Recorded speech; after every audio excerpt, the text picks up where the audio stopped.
The following podcast is a W2M Network original production. Visit W2Mnet.com for all of our other great podcasts, plus news, reviews, articles, and opinions from the worlds of wrestling, video games, football, and entertainment.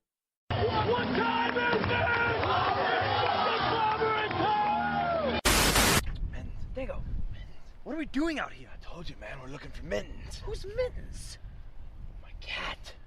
He got loose in the house. He's out here in the cold. So what are we... We're trying to find him. Trying to find him? He's cold. It's freezing. It's cold out here. What is this? What? The 2 red balloons. Oh, these? Yeah. They're for it. You can't say it, man. Why not? Copyrights. Oh, you're right. Yeah. Just gonna let them go. Yeah. 2 beautiful balloons. You can let them float off in the They're atmosphere. gone now, yeah. They're gone. You said I couldn't. Yeah. Well, where's Mittens? I don't know. We're looking for Mittens. Oh, hey guys, it's just me. Yeah. God. What? What are you doing out here, man? Helping you look for Mittens? What was that? What was that? It's probably just Vic, right? Is that just Vic? It's gotta be Vic. No, guys, that's not Vic. Vic's holding the camera. Right here. How did we not notice that you're holding the camera the whole time? I don't know. Hey! What is that? Is that Mittens? Mittens! Is Is that Mittens? Is that Mittens?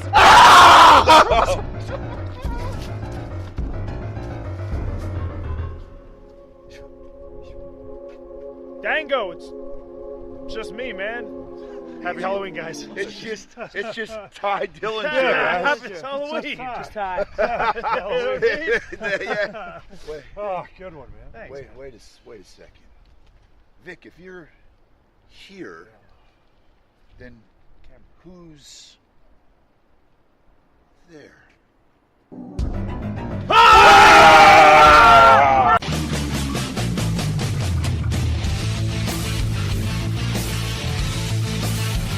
Ladies and gentlemen, wrestling to the max.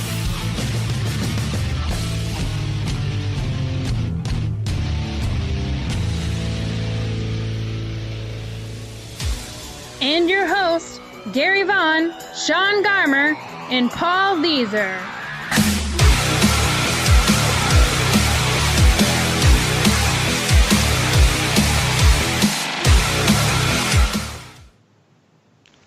Ladies and gentlemen, welcome to this Halloween edition of Wrestling to the Max, episode 271, part 1. And of course, we are brought to you by W2Mnet.com. That's the place where you go find all your great wrestling needs and a lot more, guys.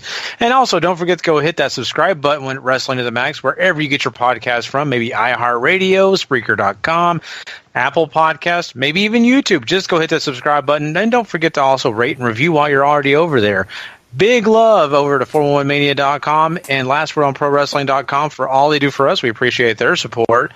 Hey, and make sure you also give some love over there to the W2M Network, because not only will you get this podcast and everything we do, but you'll get everything that the website does too over there at W2Mnet.com. So a little bit of love over there too.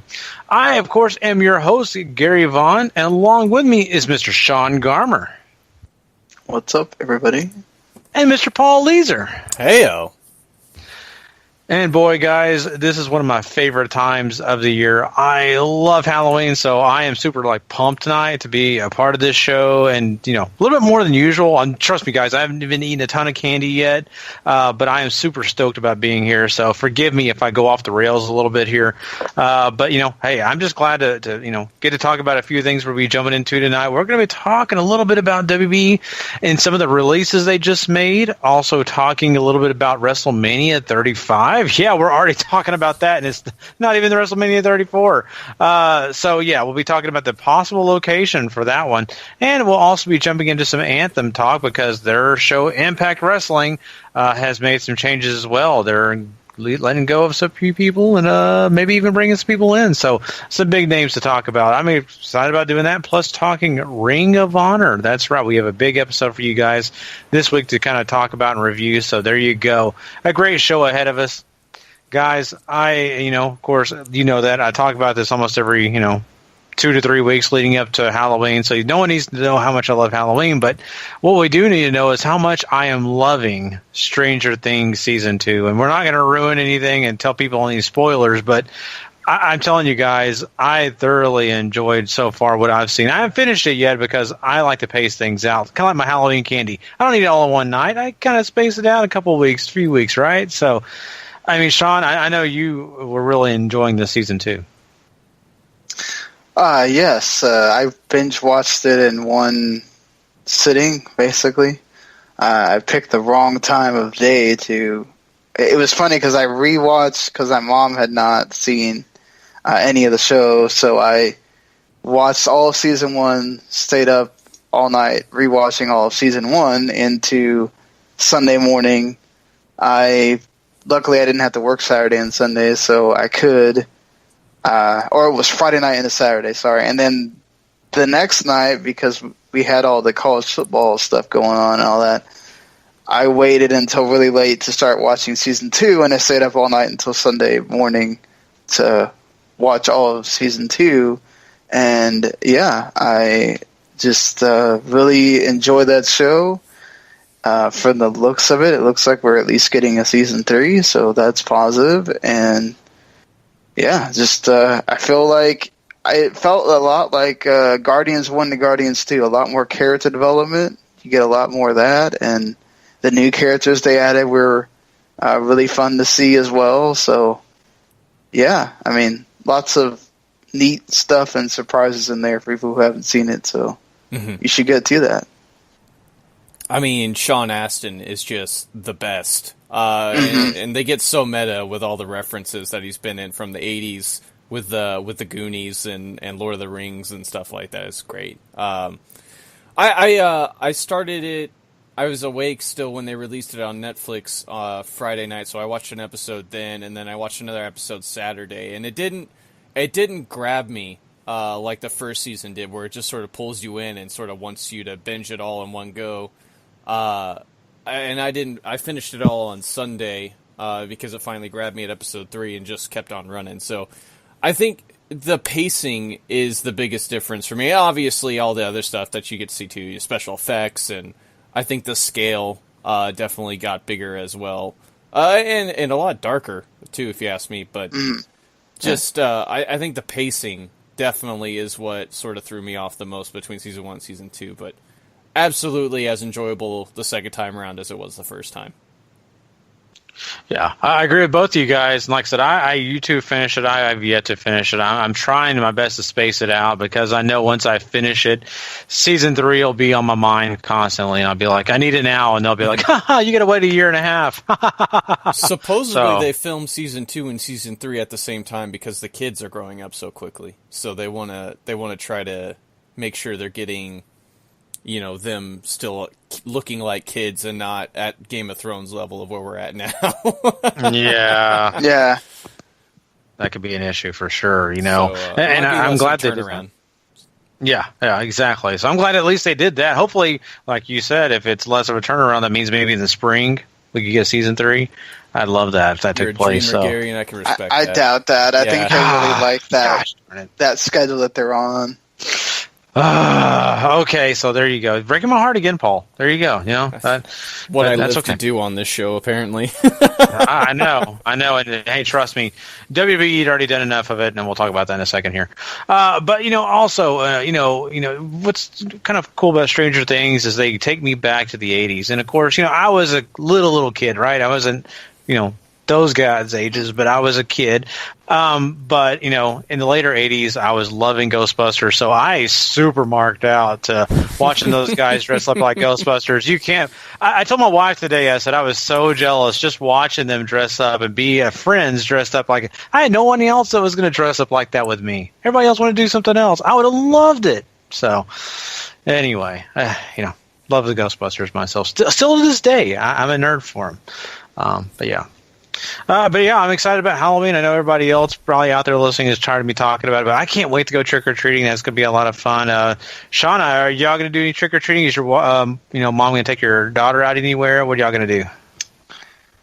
Well, my mom is not big on Halloween, so with the religious stuff or whatever. And that church that they go to apparently does not do the whole, hey, let's all come to the church instead of going out trick-or-treating thing either, which is weird. So Anaya gets dressed up as Supergirl at school, and they're going to go to, because the school she goes to is like, it has all the grades, but they're, once you get past 6th grade, they have the middle school in a different building, and they have the high school in a different building.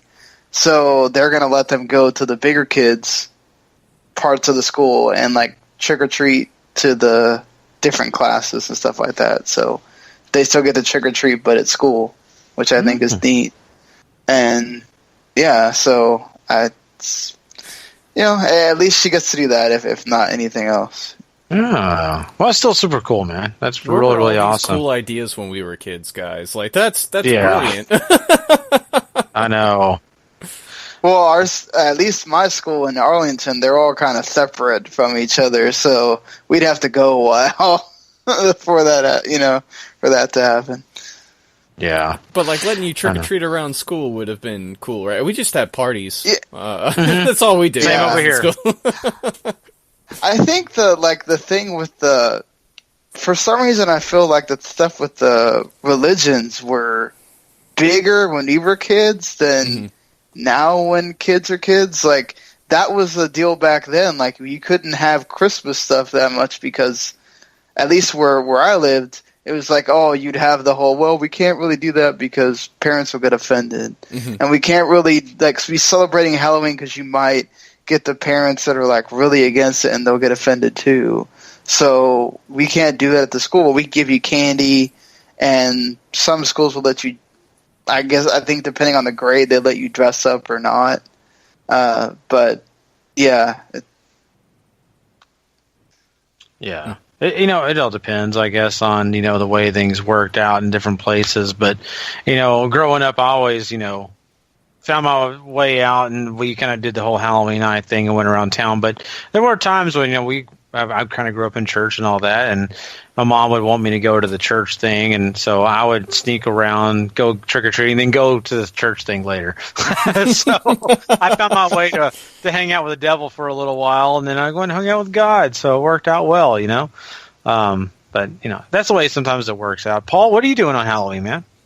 Probably sitting at home, honestly. Handing out candy, or are you just going to turn the lights out and just rock and roll? Since I have grown up, my neighborhood used to be filled with kids, right? And so did all the surrounding neighborhoods.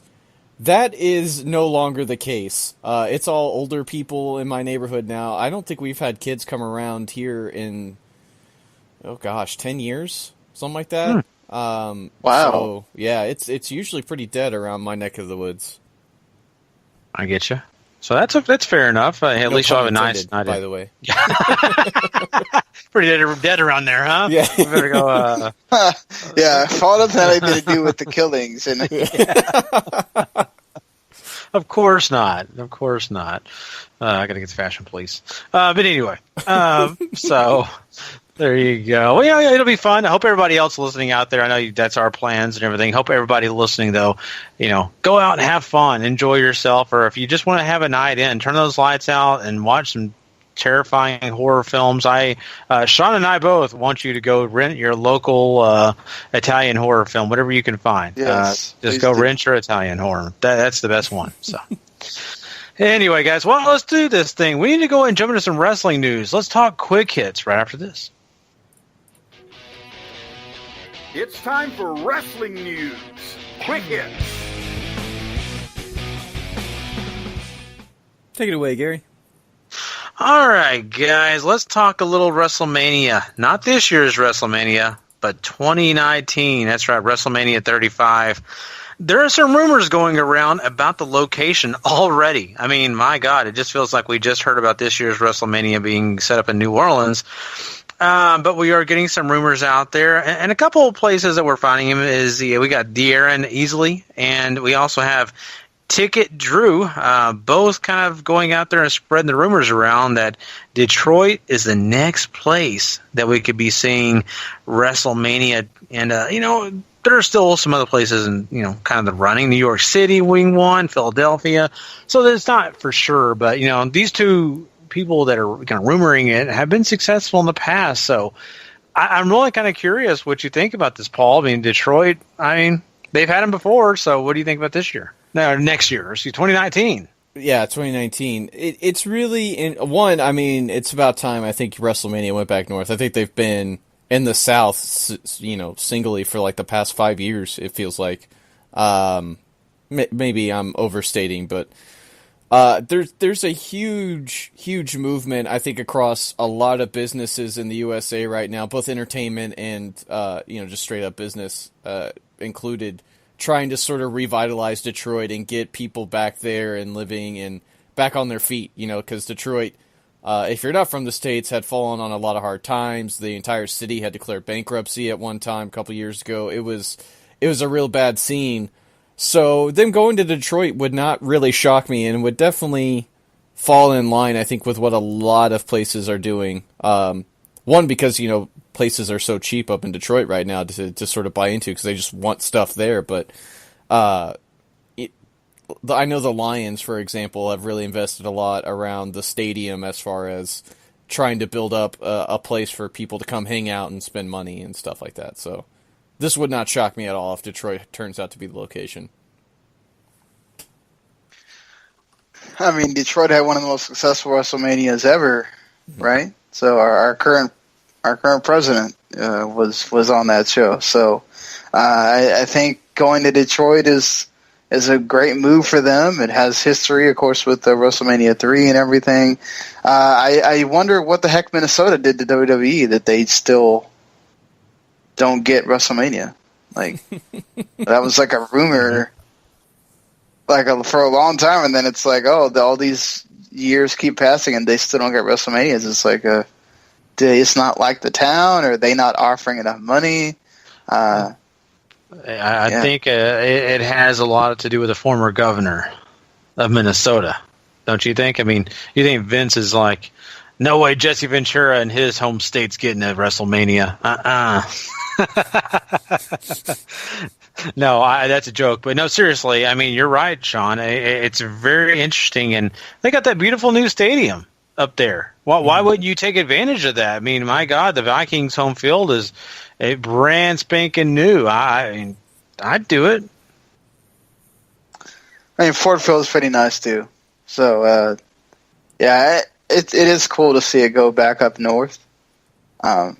And have that different setting for it and everything. Might have to deal with the cold. That's what I was going to ask you. I mean, Sean, we've seen this when it comes to the NFL, and you saw how pissed off they got at Dallas the year that the Super Bowl was, in Dallas, and the guy iced over, and everything got ruined. All the parties got canceled, and they just kind of put a dampened mood on that Super Bowl. Do you think that's WWE's thinking too? It's always nice to have a big party in Miami and New Orleans and all these other places in the South because it's going to be warmer weather even though it's April. Do you think they still kind of have fears they're going to have some bad weather up at the North? Or why do you think they do this? New York's had it though? I don't know. The stadium is a dome.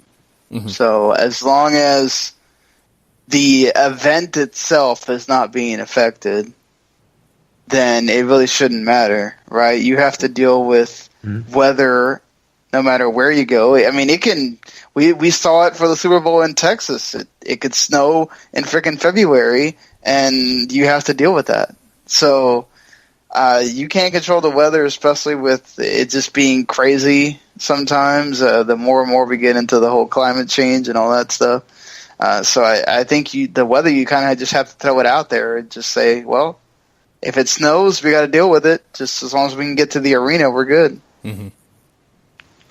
Yeah, and maybe the folks in Detroit are better about letting people in the stadium. Ford Field hopefully has a better staff. At WrestleMania 32, they decided that they wanted you to stand outside as long as possible. So Dallas has a bad rep for that. I can vouch for that on many other events at AT&T Stadium. American Airlines Center in Dallas does a great job, but the AT&T Stadium does not. And hopefully Ford Field is better at that, and especially if it is cold for those folks. But I think, Detroit is a great place. It really is for a big event like WrestleMania, like Paul mentioned, to kind of revitalize that entire city, and to get some more income for them is always a positive thing. WB got a lot of breaks going to New Orleans after what we saw go down with Hurricane Katrina and all that stuff. So WB is in favor of giving these cities a chance to kind of get back on their feet and get going again. And Detroit, they are trying to do that in their own fashion. They're not depending on everybody else. There's businesses around there are growing. So this is a good thing if it does happen. Once again, we still have Philadelphia that could still be in that running. You still have New York City could be in that running. So this is rumored. Once again, this is not a fact. This is not something we're stamping and saying it's happening. But these rumors could very well be true. And if they are, good for Detroit. So, yeah, WrestleMania hasn't decidedly been in the North since WrestleMania 29. Oh, wow. Yeah, which is crazy because that's where it always used to be. Well, let me say this, too. I don't want people, of course, if you're listening to this show and you're on the West Coast, I'm sorry for my statement, but unless you're going to be inside a dome, I really hope the next time they go to the West Coast, that's the only way they do it, because the outside thing to me works better for WrestleMania if it's in a place like New York City where it gets dark quicker. I didn't like the whole, hey, it's sunny and we're almost through with the show.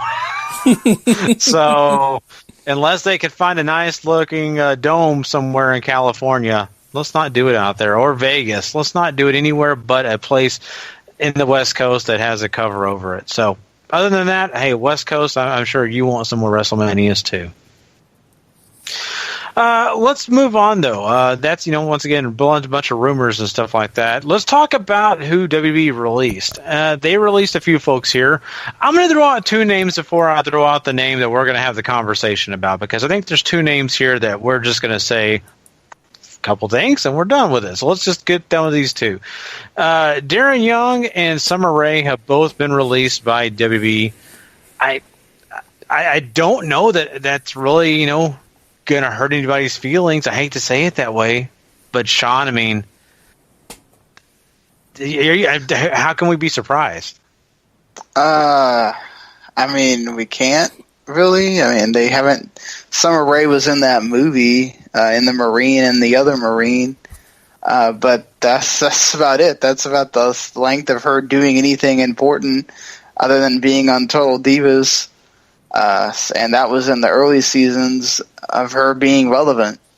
She's kind of just been in the shadows and not doing much. And it is what it is, right? Darren Young just keeps getting hurt every time they were doing something with him. Mm-hmm. And then just,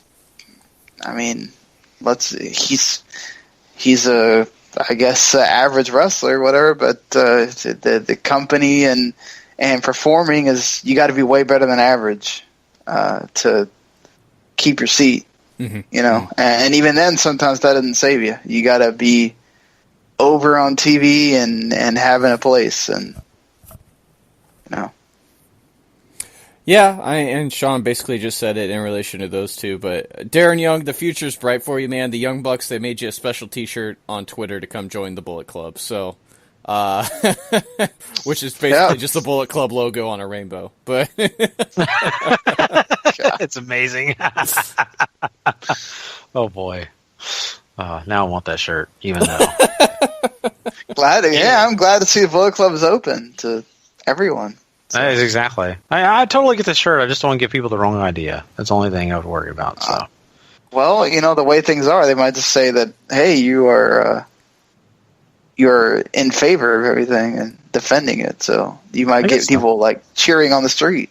Yeah, that's true. Very true. Very progressive, Gary. I like that. Yeah. So, still wear it to church, maybe. Yeah, actually, they would probably not care. I got to. They may kind of wonder about me, like, you're married to a woman, right? But other than that, they would probably just be like, "Oh, cool." So yeah. I actually got an interesting story. I'm not going to air this, but I will say this. And for a lot of people listening out there who say Christians are jerks and they hate all gays, I'll just say this. I have a pastor who actually let an entire family leave his church because he defended a gay person staying in his church. So I respect him a whole lot for that. And so just want to mention that really quickly. That's cool. It was a family that had been there for years and years and years. So it's not just a family he was just ready to throw away. That was a family he had with a long time. So, just say that it's not all Christians are bad if people are all out there saying that. So anyway, let's talk about the big story now, because I think Darren Young, good for him. He can go and do Bullet Club or whatever else he wants in Summer Rae. Find something else to do. The newest TNA Impact Wrestling or Impact Wrestling, Darren Young. Yeah, and that's totally fine if Darren Young goes and does Impact, or he goes and joins. Summer Rae already says she's going to make an Impact. So. Oh God! Just like I said, Summer Rae, find something else to do. So go look. There's probably plenty of places you can take pictures. And considering some of the people that are in that knockout division, would she really be that bad to add? I mean, yeah, you're right. It's a valid point. I don't know. I don't need another reason to hate Impact. It's mostly, I think, where Gary's coming from. Yeah. I'm trying to be as nice as I can. Find something else to do.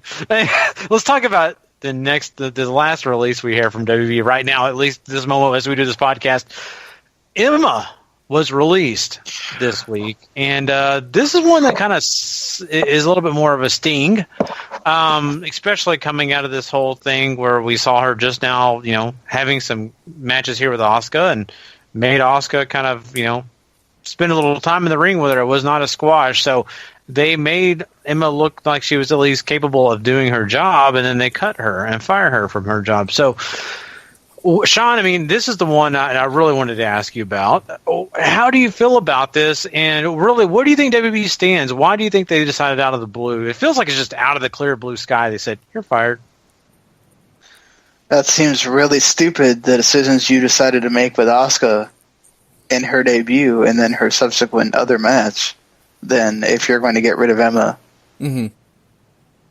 That's just absolutely asinine, then. The only thing I can think of is, unless they have somebody's come out that completely overruled this, which I haven't heard it, is maybe she asked for it. Mm-hmm. Because, why would you feature her? And then it's felt like the story was that they were just going to increasingly decrease the amount of time it was going to take Asuka to continue to beat Emma until Asuka just beat her outright quickly. And then you just release her.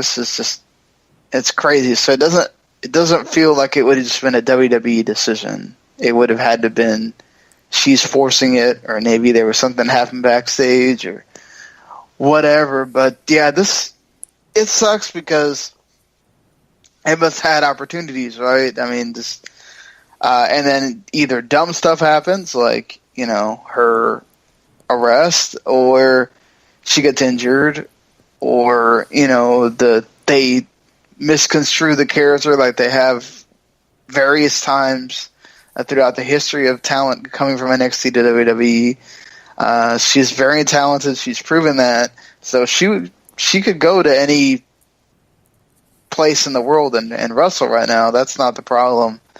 It's just, I don't know, WWE, I guess, just never saw the same in her after that whole thing with the character there. The Emelina thing just didn't work. But it sucks because, you always felt like her and Paige still deserved more for being the first, women leading that revolution. Mm-hmm. And they really haven't. You could argue Paige has gotten at least a fairer shake than Emma ever did. And really, I mean, Emma's problems started happening basically right when she got brought up to the main roster, because they kind of flubbed on continuing to succeed on the gimmick she built in NXT as this lovable goofball into sort of just letting her be forgotten until the heel turn. and then another stint in NXT where she rebuilt herself into something very cool. And they flood that, and then she gets hurt, and then the arrest. And then Dana got hurt, too, which didn't help either. Yeah. And then whatever they thought Emelina was going to be never, ever panned out into anything. So you could say that there are times where maybe you look at this and go, you know what? She has an injury history now. She has the one arrest that was, on her record now. Like, there are strikes there, but there's no way that this is entirely her fault, right? I mean, Emma is an incredibly gifted wrestler and proven to you 2 times that she can make a gimmick worth using. And they whiffed every time. I think it's just another one in the L column for NXT to main roster transitions. And that's really, really sad because Emma looked like a surefire success coming up, and just they never found a way to use her correctly, I feel. So the Indies and everybody else are about to get a great gift, because I think Emma, she can go back to Shimmer, she can go to Ring of Honor if she wants to, and do the Women of Honor thing if that's what she wants to do, or if for some reason you want to go to Impact, or just, Australia's got a scene too. You can go hit back if she wants to go home, or there's plenty of places for her to work. She's not going to be hurting for money at all, I don't think. No, I'm sure Austin. Certainly not. I think what sucks too is they should have at least let her do the Emelina thing for a week or two and see what the crowd thought after you hyped it up so bad, and then what she walks down the ramp and Vince didn't like it, so you kill the entire thing. It's just so dumb. But yeah, just ever since then, it was just not going to be the same for her, and it sucked. Yeah, I mean, things sometimes just don't work out the way you plan them to, and I think that's kind of the sad story of Emma. And, she can't help the injuries, and really, honestly, the whole arrest thing was on a, technicality, flub or whatever. She forgot to put a cell phone case in her, where she could pay for it, right? Apparently, fell in the bag, or they didn't pay, check it out, however it happened. But nonetheless, it was over a phone case. Come on. So that was, something small. But little things like that have built up to where now she's sitting out there thinking, I had these opportunities, I had this and this, but yet they were never really willing to completely buy in to me. They wanted to kind of halfway do it, and then here I am. So I think you're right, Paul. I think that there is lots of opportunities still out there for her. I mean, you've got guys, I mentioned Austin Aries a second ago. Joey Ryan is another guy who came out and said he'll never join WWE because he makes so much more money. And let's say these guys may just be saying this stuff, but they are making good money. They really are. I have no idea the WWE contracts they'd be getting, but Emma will find her way somewhere, and she'll make good money because she's a big name, and she'll get something going with her career. And hopefully we'll see her again on WWE television. I think it'd be great for her to make that big comeback and make a little bit of a rattle on the scene and make them want you back. So Cody Rhodes is doing that right now. So let's see what she can do. I just really, really feel bad for her and everything that's kind of taking place here, guys. I mean, it just really sucks, So, and also, it doesn't help Paul that, Leo Rush is even coming out and tweeting. Why don't you tell the folks what Leo Rush had to say here, Paul? So Leo sends out a tweet that basically says, this is really what happens when nobody is truly ready for Asuka. And he gets torn apart by basically every wrestler on Twitter. People inside the WWE call him classless and all this, and people outside the company are doing the same. And it's just not. Leo hasn't even been there 6 months, and he's already probably got a rather large strike against him. Oof. Bad. Stupid. Ignorant. I could keep on with the dumb. Maybe he hasn't gotten to the part of the Performance Center where you have to take those social media classes yet. Yeah, maybe that's what it. No, look, now we gotta understand. I think what he said taken out of context of her being fired is a harmless joke, right? If some goofball on Twitter said this during Raw or SmackDown, it would just be some dumb joke, right? Mm-hmm. But you said this immediately after she's fired. She's the one that's been in the feud with Asuka. It's like, you gotta have a little bit of tact, you know?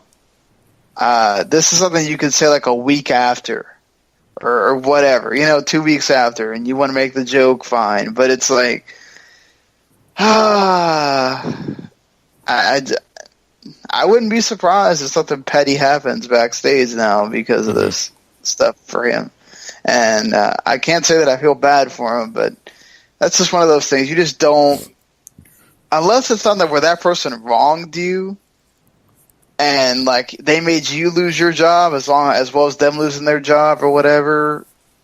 Like there's just no reason to say anything bad about somebody losing their job. Mm-hmm. I get it. We do it when like coaches get fired and we want to see that coach get fired and all. So I think that's even a different situation than this is. But it's like, yeah. How old is Leo Rush? He's like 21, 22. I mean, he looks so young. I mean, I could be completely wrong, but he seems so young to me.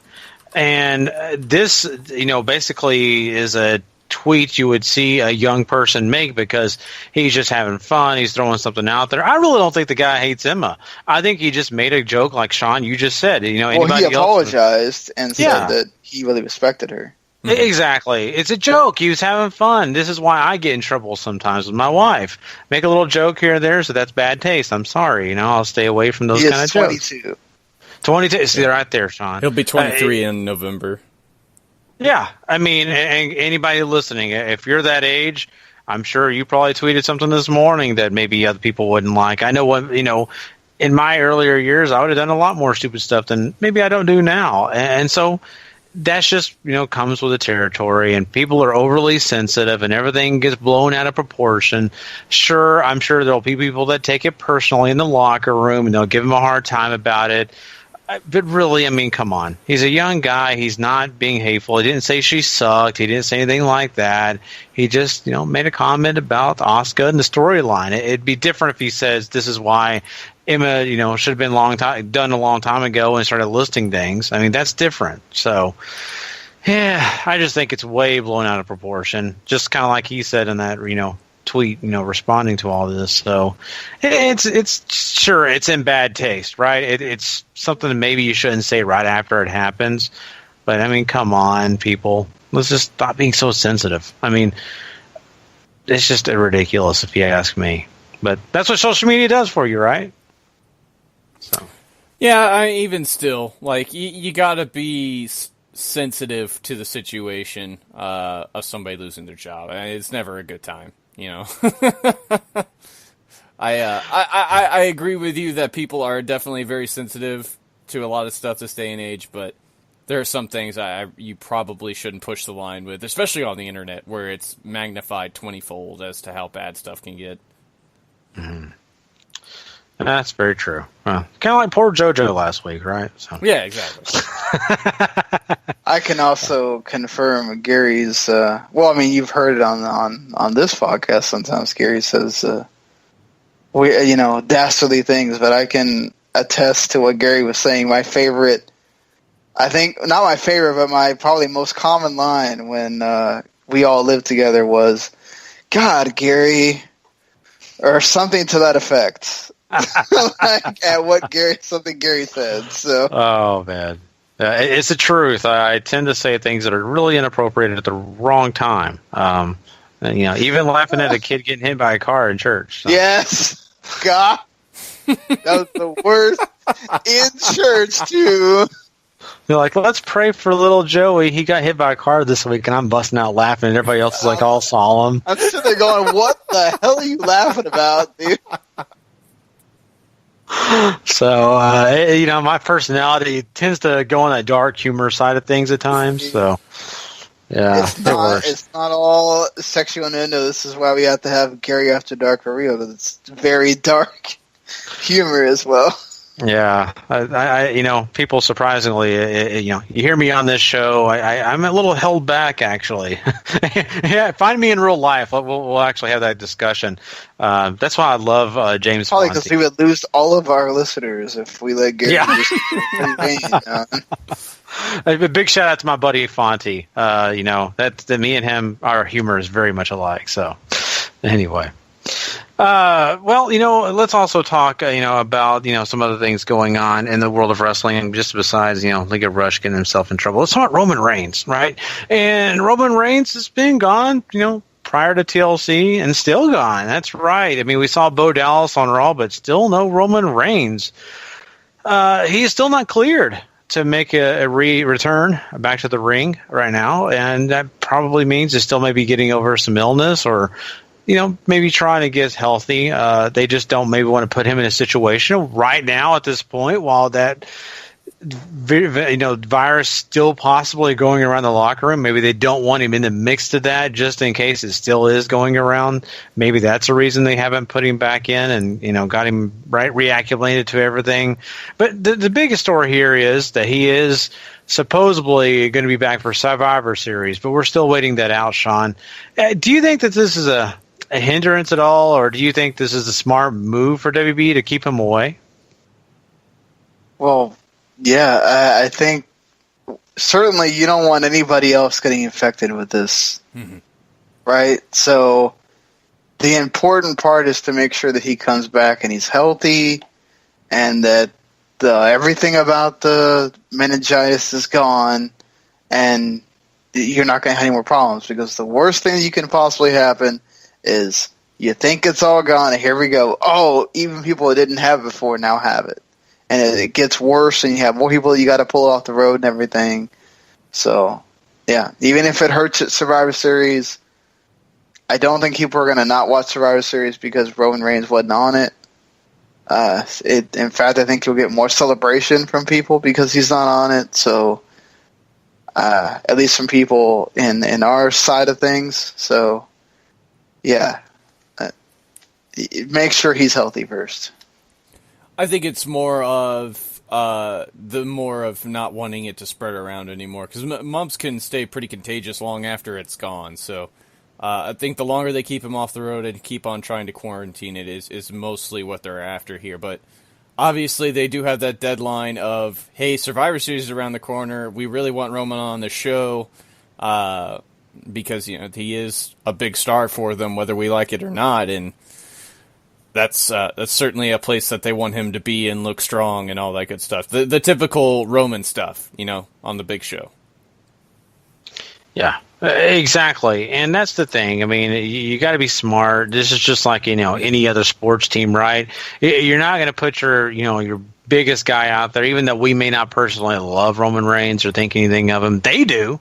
So that's what matters, right? And, if a coach or an owner of a sports team, they know that there's something going on or they're afraid of a guy getting injured, they don't put him on on the court or on the field until they know that, this is an important game. We need you.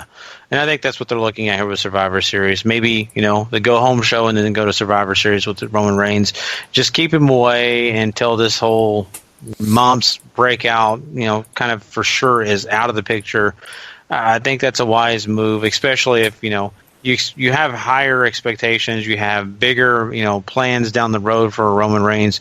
You can't have him gone for extended periods of time. So, yeah, it is what it is with this situation. But, I mean, at least they're being smart, and I'm sure Roman is, trying to get healthy if he's not healthy yet. So, another thing we're going to talk about here tonight is a little bit about what's going on, over there at Impact and all that stuff, because they are, making a few moves of their own. What they're trying, though, to do is to kind of reacclimate themselves and get their brand back into where they want to be, right? They want to be, well, I say back in where they want to be because they're not really there and they haven't been there, but get their brand grown and get to a point where they can maybe even try to compete with WWE. And that's by getting bigger superstars, right? So they're looking at some superstars on the indies, some of the bigger names, and a couple of them are pretty big names. One of those is Ricochet. No, last week we kind of talked about Ricochet kind of being rumored to go to WWE,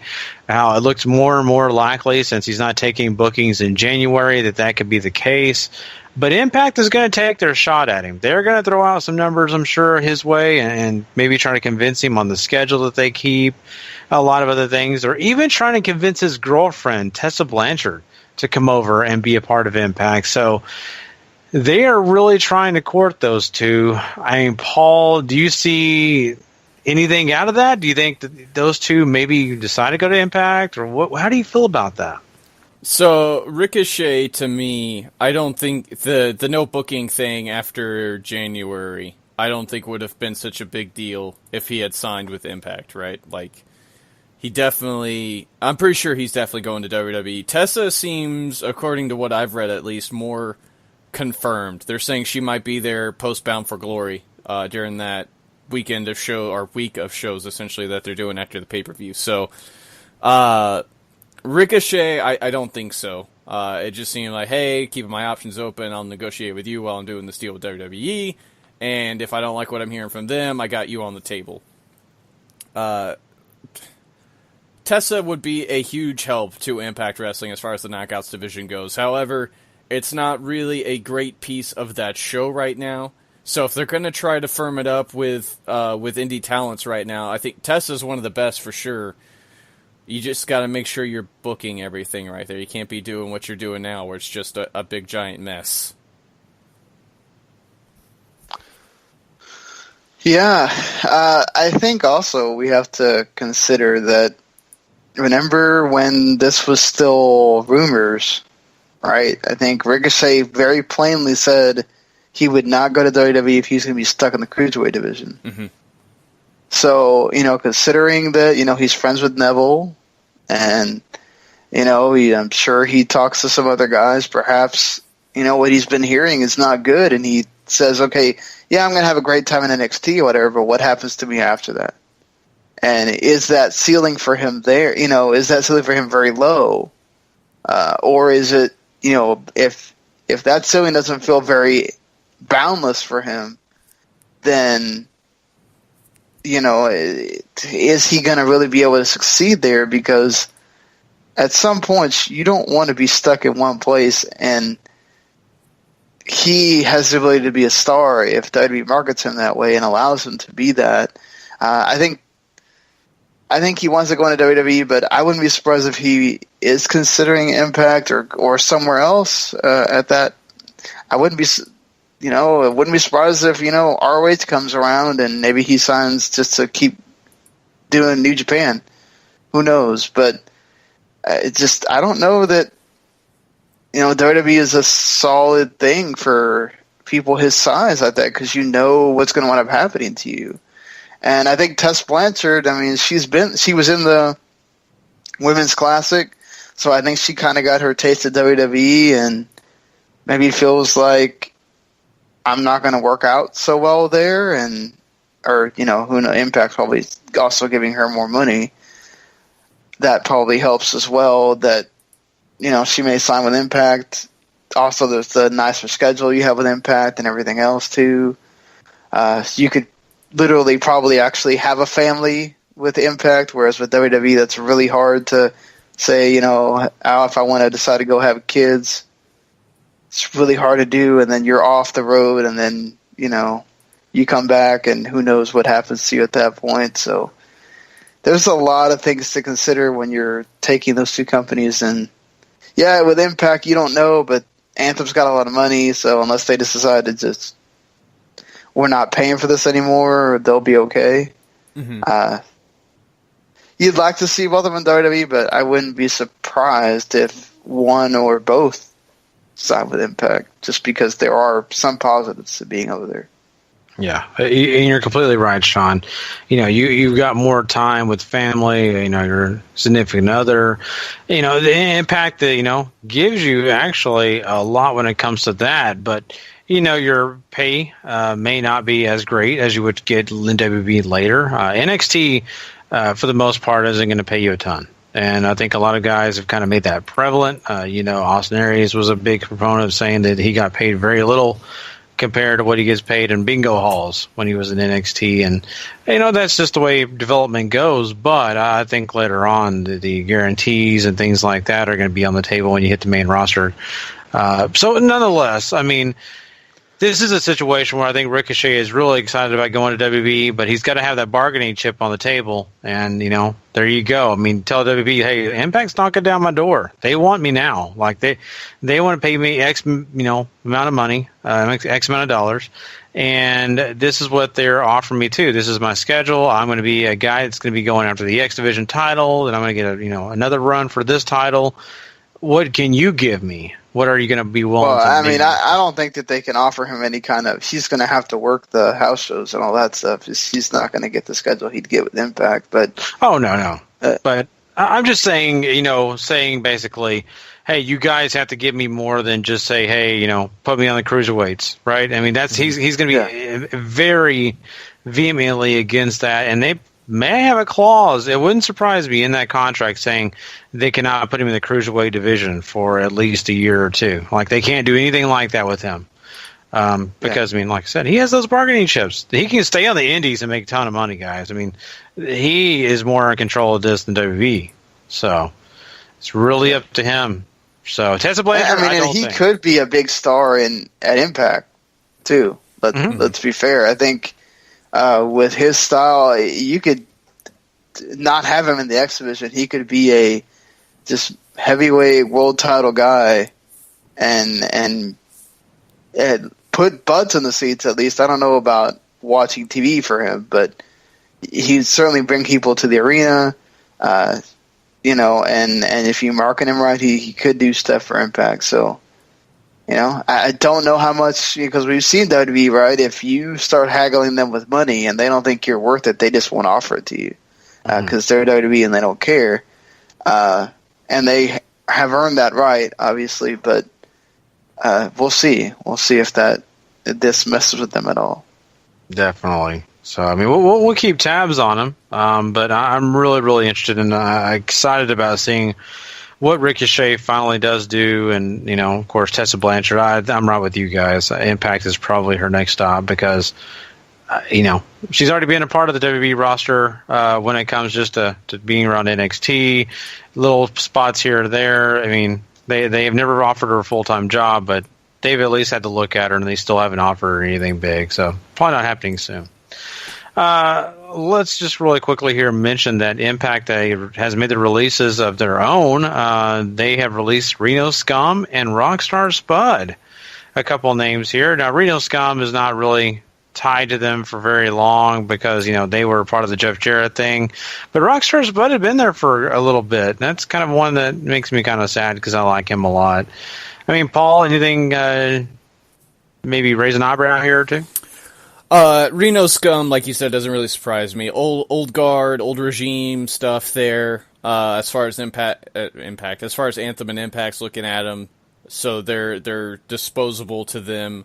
Rockstar Spud, I've seen mixed rumors that he may have asked for his release or he may have not. But there's also talk that he might be in line to show up in the WWE for the Cruiserweight division or 205 already percolating. Or Cruiserweight division or the UK show, excuse me. Which is cool. He definitely can play a character, and if that's what you want on 205 Live right now, then I think Spud fits the bill pretty well there. Yeah, I think he'd also be a nice lackey for Enzo. Mm-hmm. Or, if you want to transition Drew Gulak out of the role he's in, you could put Rockstar there more in a permanent fashion. Very easily. He could also just be another cruiserweight guy that you add. I really enjoyed Rockstar in certain spots. The whole feud with him and Dixie and EC3 and all that was great. Mm-hmm. I think he'll always have that. The way he got into Impact was super interesting as well. Just, with a guy that small, I think there's only so many things you can do with him, right? It doesn't matter what company you're in. That's just going to be a hindrance at some point, right? And unless you do crazy moves like Rey Mysterio or you just got some out of this world talent that they see and they can't do anything without, but I'm glad that he seems like he has prospects. I could even see him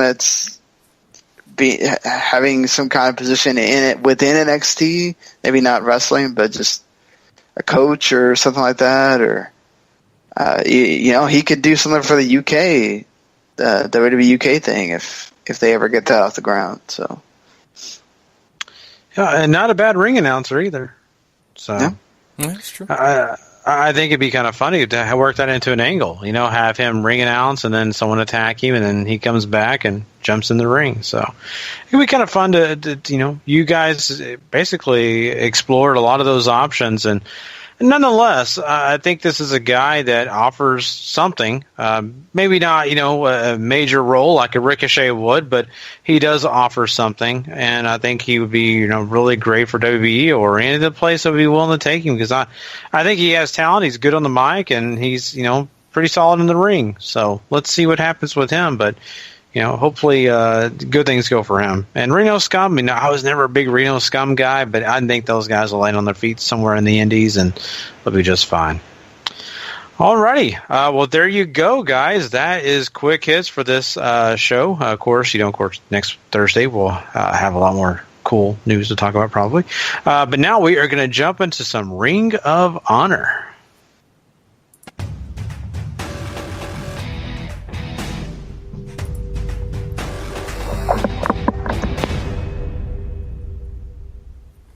All right. Ring of Honor comes at you first with some highlights, showing off all the stuff that's led up to the tag team match between The Addiction taking on Jay Lethal and Kushida, which is going to be your main event. And then Cody Rhodes comes out to join commentary for the first match. But before we dive into that, we do get a bit of a promo here from the Kingdom, where they continue to talk up this conspiracy against them, which I swear to God, we can't turn around the Ring of Honor these days without somebody thinking there's a conspiracy against them. But the best part, I think, was just TK and how big a ham they were, Gary, about looking for TK O'Ryan's parade since he made his grand return from what he coined as the most infamous injury in pro wrestling. I thought that was great. Yeah, it really is. And, it's kind of funny because this is stuff that you would kind of get from a group like, the Young Bucks or somebody like that. Mm-hmm. So I think they kind of took a page out of their book, and I'm loving it. I think it's so funny because he makes it out like it's the huge deal, and he's the comeback superstar of the year, things like that. And it's wonderful. The Kingdom, surprisingly enough, getting back together and doing it the way they're doing it is working completely great for me because the personalities are just kind of showing through. Mm-hmm. I agree with you entirely. Everybody feels very distinct now. The TK and Vinny don't really just feel like lackeys now. Even though I think once you get in the ring, I think TK is basically almost a carbon copy of Matt Taven, whereas Vinny is very much his own sort of guy in everything that he does. But TK O'Ryan takes on Jonathan Gresham one-on-one. You have the rest of the Kingdom constantly getting involved as Gresham sort of takes TK to task at parts. The Machine Guns run in to sort of make the save and try to keep the Kingdom from interfering, but the referee ends up tossing them out first and then tosses out Vinny and Taven. But they never quite make it to the back. Eventually TK begs them to get back into the ring, and here they come, forcing the DQ before the Machine Guns run in to run them off. So it looks like this feud between Seek and Destroy and the Kingdom is not quite over, Gary. No, it's not. And it doesn't bother me that it's not over. It really doesn't. I think that they have, something special here because I really do, like I said, like the Kingdom a lot. And Search and Destroy, as much as they kind of lack that personality, to be honest with you, it's kind of funny to say that, right? Because the baby faces, you would think it has some like really lovable guys, but Seek and Destroy really is about good wrestlers and just guys who come out there, work hard, and try to win matches. So as much as that takes place, I think it's still very interesting. I'm really wanting to see the next step in this direction, and let's hope that they keep going in the upward wave with this whole thing, because they haven't kind of made it stale or anything like that. So I'm enjoying it. I really, really am.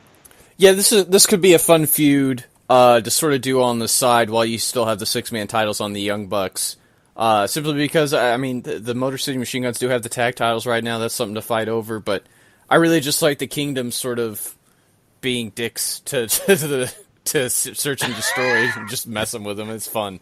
I love it too. And the lawlessness of the Kingdom, like you mentioned, Vinny and they just never leaving ringside. It's kind of funny because TK is sitting there thinking, oh, well, I'm going to be screwed, but his guys never leave. It's Search and Destroy who take, hide and run because they don't want the ref, counting their guy out, but they don't care. The Kingdom is there for whatever happens.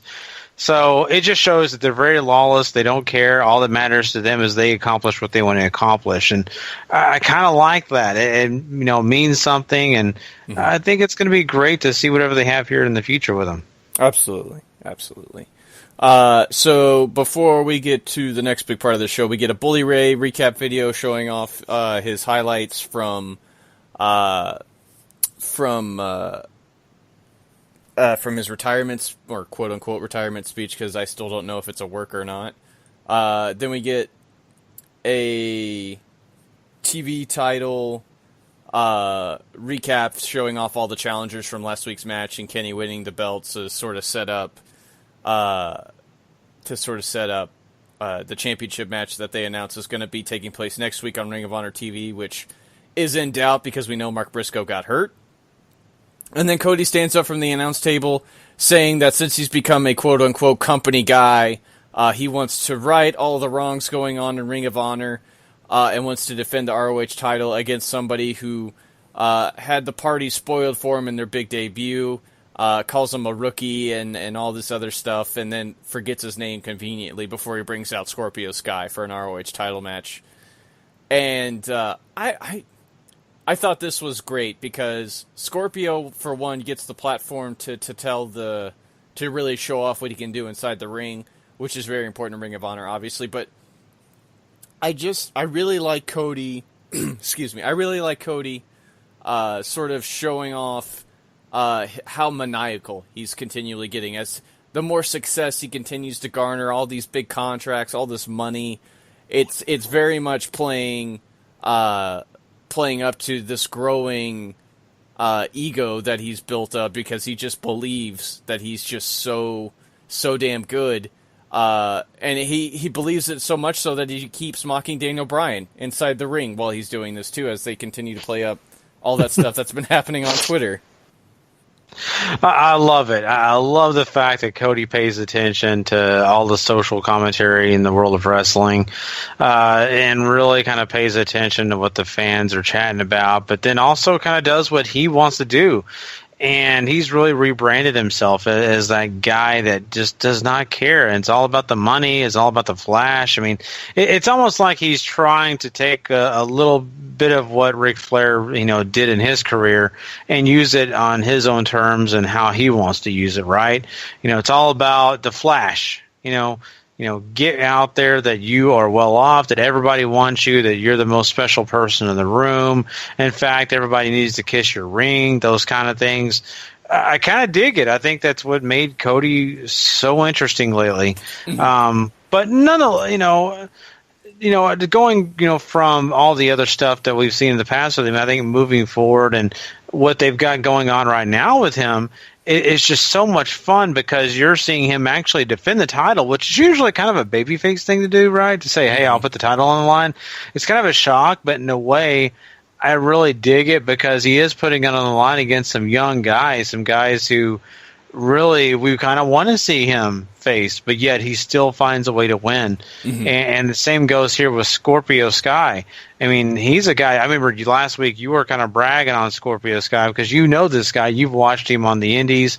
You've seen him in many places, and I haven't. But at the same point, they make him feel very important, and everything he's done so far in basically the 2 matches that he's been on TV have felt really good and like he belongs in Ring of Honor, no doubt. But at the same point, you have Cody playing off all that and really making it work, and he has a pretty solid match here with Sky and gets his way and eventually does win, but it's not in short fashion. So I think he does a great job making Sky have a great match, having a great opportunity to look good, but at the same point make himself look good and basically say, I don't care, I'm putting the title up for grabs, and still no one can do it, no one can beat me, and these young guys are just the steps to the next guy. People are going to probably say a lot, and they continue to say a lot bad about Cody, like how he's not this great wrestler that everybody thinks he does. I think Cody just has such a masterful idea of what he wants to accomplish as far as a character on television. Because I think that's something that Ring of Honor is usually missing, and I think it's something that he really does do very well on TV. It's something Christopher Daniels does really well on TV too, where they just create these characters that you can't stop watching. And for me, I think Cody has done a phenomenal job of doing that. You can question his wrestling ability at times, even though we've seen him pull out the great matches before. I don't think they're as many as people want to see, honestly, but I think this is what Cody is good at, being a character on TV. And to me, I think that's what makes him one of the best right now. Yeah, I'm right there with you, and I think that he has so much to offer Ring of Honor because of that, right? I mean, they've already got a lot of great wrestlers, like guys who can really get in there and just do their thing. But having a guy like Cody, who's a good wrestler, but has so much personality, it's oozing over. That means a lot, and that makes him so much more valuable. So I think what he's doing here, and especially like I said, working with these young guys, it makes them so much more important. I think it's just doing Ring of Honor a lot of good to have these type of things go on, and Cody's a big part of it. I agree entirely. So this brings us to Coleman's Pulpit with Kenny King. And I found this segment fairly interesting, right? Because we know about the history between these two guys. Obviously, they were in the Rebellion together, and before that, they were running around together as a trio as well for a very long time. And they very much play up on that. But Caprice paints a very interesting picture that he tries to convince Kenny of, and that Ring of Honor is only behind him now and giving him these chances to succeed because of everything he's done outside of the company. So in reality, even though the Rebellion no longer exists, their fight is still sort of going on because they're still not getting the chances they deserve, or at least Caprice feels he isn't, and Kenny sort of has been able to make good on him, whereas Kenny presents it as, I succeeded because when I was given the opportunity, I believed in myself that I could succeed, I could do it, and look what's happened. I'm the television champion, and I'm the first American to hold the belt in, what's probably almost been a year and a half, 2 years. It's all very interesting as far as acknowledging the history and watching them try to paint the picture that these two are on very different paths right now. And I kind of want to see this lead to something, because I feel like this could be good for both guys. Oh, yeah. I mean, Caprice Coleman could definitely use it. I think Kenny King is on a good path right now. I mean, being the TV champion, having opportunities to be in the ring with guys like KUSHIDA and, of course, some of these other, super talented wrestlers. It really means a lot to Kenny King. But I think, Caprice Coleman's not a bad matchup either, and especially to build a good storyline. Mm-hmm. You see this, and it's what I love about this too, is it's very much like real life sports. Like what I mean by this is, when you watch ESPN or you watch Fox Sports or any of the place that does interviews of these athletes, a lot of times you'll have an athlete being interviewed, and they'll be talking to him about, how he's a great rookie in, the NBA, right? Mm-hmm. And they'll be talking about, oh man, you do this right, you do this right. But don't you remember in college when you played for this university and you and your buddies would go get drunk, and the guy goes from talking about all his accomplishments to being very nervous and to being very kind of weirded out by the conversation to why does this have anything to do with my rookie season here in the NBA? And that's kind of the way Caprice Coleman made Kenny King feel. Kenny King's proud of his accomplishments, talking about the Ring of Honor and how great the time is, until Kenny King has to hear about how he was put on the back burner until now. Why was that? Question that reasoning from the past. Don't think about the future. And I love that Caprice puts that into his mind. And I just love the way the interview goes because of that reason, because it goes from being really positive to be very kind of odd and weird. And in fact, I kind of felt a little weirded out by it. So I think this does a lot for both guys. I think this gets, definitely a good feud started if they want to start it here. So I'm really kind of curious to see how Kenny King goes about things later on. Yeah, I think that's a really interesting thing here, too, because we obviously haven't seen Caprice wrestle since he's transitioned into talk show host role, essentially, is what he is now. But, I'd really love to see. I bet you they could have a really good match for one, and for two, this could be a really interesting story of Coleman not ready to give up the Rebellion's sort of fight that they were going through, whereas Kenny is very much move on and all that. So we'll just have to wait and see there. Because now it's main event time as the Addiction takes on Jay Lethal and KUSHIDA. And this is absolutely brilliant at the start because the Addiction are taking their time. They steal the microphone and run down the fans and talk about how much they hate them because they turned their back on Daniels and all this other great stuff. And then, as it looks like they're getting ready to start, they roll to the outside, and Daniels grabs the microphone again and says, you know what, you guys really want to see this match, huh? And of course, the crowd is like, yeah. And he goes, well, too bad, because our pain will never be your entertainment ever again.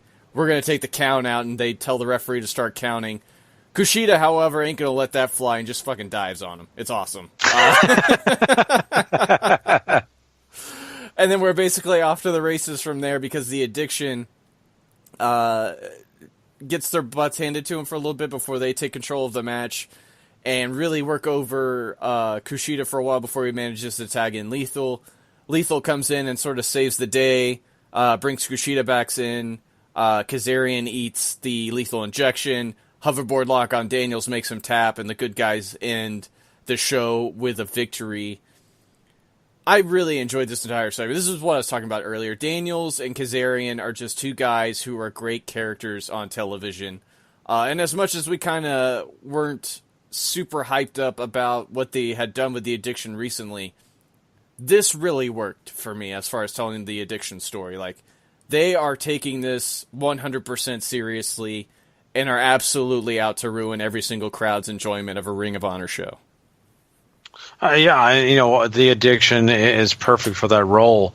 And, they're involved in, a lot of high-profile matches because of who they are. And so I think they're the perfect guys for that reason, but not only that, because of everything you just mentioned and the charisma and just the great ability that guys like Christopher Daniel have to really get points across to the entire crowd and really make them feel it. So this is something that I think was fun. I think it was a really solid match. I love the tease that they weren't going to have in the first place, and then KUSHIDA making it happen. So it was good, and I think it was a way to end the show because it really got the crowd behind everything that was going on, right? The crowd was already involved from the promo all the way to the end of the match. I mean, they gave them every reason to stay involved, and that made me very, very happy. So good stuff from them. And this is a main event that, once again, I mean, you actually care about. You're not just saying, okay, when's it going to end, Yeah, absolutely. KUSHIDA, I think, keeps you involved.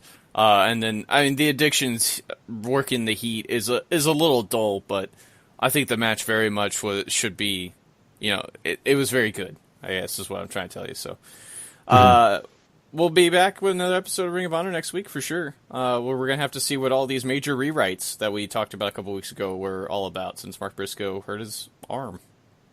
Yeah, exactly. So, what they previewed here is not going to happen, just to let you folks know. So, yeah. But anyway, you're right, Paul. We'll have to wait and see how that all works out. But yes, that pretty much sums up our entire show for tonight. Yeah, that's right. We gave you some really interesting quick hits and Ring of Honor TV. So we will be back this next Friday. Make sure you go check out that show. That'll be episode 271, part 2, where we'll talk the Impact Wrestling. We'll jump into some other discussions and wrestling news. Plus, we'll crown a Superstar of the Week and a lot more. So you don't want to miss that episode. It's going to be a lot of fun. Also, make sure you go check out all the other great shows that are on the W2Mnet.com, because trust me, it's a blast to go find all the wrestling shows that we have to offer. Plus, all the other kind of shows that we have to offer from, the world of sports. Plus, we're also jumping into entertainment. And just everything. I mean, there's so many great things over there at W2Mnet.com you don't want to miss. And, don't forget to go subscribe, rate, and review over here at Wrestling to the Max, wherever you get your podcast from. Because, hey, we love to make sure that you have every single episode we have, and that's the best way to go do it. Rate and review as well. It just does us a favor. We appreciate it. And make sure you go check out Formula1Mania.com and LastWordOnProWrestling.com. Great supporters of ours, and we definitely appreciate those guys. And yeah, that's it for all the plugs, I believe. And so we just want to say this. Please go have a very happy Halloween. Enjoy yourself. Be safe. That's the number one thing here. Be safe for yourself. Take care of your friends, your family, everyone around you. Make sure you're not out there drinking and driving. Please don't text and drive. Just take care of your business however you want to do it. Go out, party, stay home in the quiet, watch a movie, whatever you do. Just make sure it's not hurting anyone else. And just have a great Halloween. So from all of us, from Sean, from Paul, and myself, happy Halloween, and we'll catch you guys later. Have a good one, guys.